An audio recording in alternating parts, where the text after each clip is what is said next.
আল্লাহুম্মা ইন্নী আসআলুকা খায়রাল মাওলাজি ওয়া খায়রাল মাখরাজ। রাইকা, এটা কি করলেন আপনি? কেন? আমি দরজাই তো বন্ধ করলাম। এত জোরে?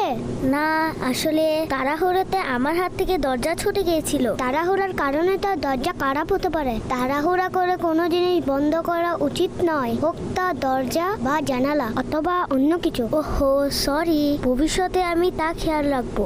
শোনো শোনো কানিস ফাতেমার কথা, ভালো মেয়ে কানিস ফাতেমার কথা।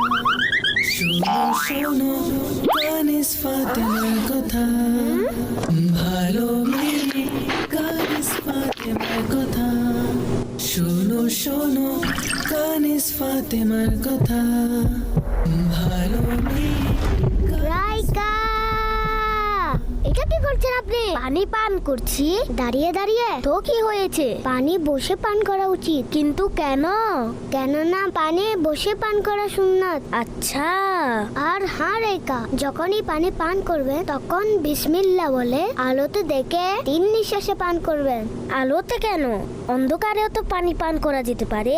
যদি অন্ধকারে পানি পান করেন আর গ্লাসে কোনো ময়লা ইত্যাদি থাকে তবে তা পেটে চলে যাবে, যার ফলে আপনি অসুস্থ হতে পারেন। বিসমিল্লাহির রহমানির রহিম। আর আপনি রুমের একই অবস্থা করেছেন, না ব্যাগ নিজের জায়গায় আছে আর না জুতা। আর আপনি এখনো কাপড়ও চেঞ্জ করেননি। আসলে আমার ক্ষুধা লেগেছিল, তাই তাড়াহুড়োতে কোনো জিনিসের প্রতি খেয়ালই ছিল না। এখনই সব ঠিক করে রাখছি। এই, আরে আরে দেখে চলুন। ওফ, ইয়া আল্লাহ, কি যে ব্যথা পেয়েছি। দেখেছেন রাইকা, আপনি আপনার রুম পরিষ্কার না রাখার কারণে আর তাড়াহুড়ো করার কারণে নিজেই কষ্ট পেলেন। ইনশাআল্লাহ ভবিষ্যতে আমি স্মরণে রাখবো। চলুন, জোহরের নামাজের সময় হয়ে গেছে, এখন নামাজ আদায় করে নে। জি ঠিক আছে।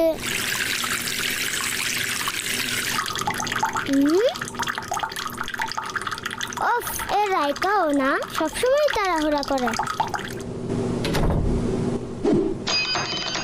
রাইকা, কি হলো আপনার? সব কাজে এত তাড়াহুড়া করছেন যে কিছু খেয়ালই করছেন না। প্রথমে আপনি তাড়াহুড়া করে দরজা বন্ধ করেছেন, এরপর তাড়াতাড়ি খাওয়ার জন্য রুম অগোছালো রেখেই আপনি লাঞ্চ করতে বসে পড়েছেন। এরপরে আপনি তাড়াহুড়া করে দাঁড়িয়েই পানি পান করতে লাগলেন। আর এখন আপনি ঠিকভাবে পানির ট্যাপও বন্ধ করেননি।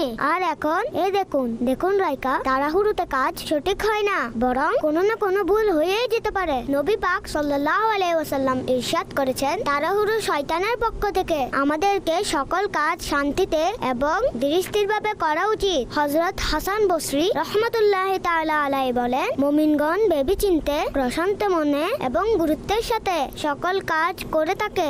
জি আপু, ভবিষ্যতে আমি আর তাড়াহুড়ো করব না ইনশাআল্লাহ। চলুন এখন নামাজ আদায় করে নি। আর হ্যাঁ, প্রশান্ত মনে এবং ধীরস্থিরভাবে পড়ুন। নবী পাক সাল্লাল্লাহু আলাইহি ওয়াসাল্লাম এর হাদিসের সারমর্ম হলো, নামাজ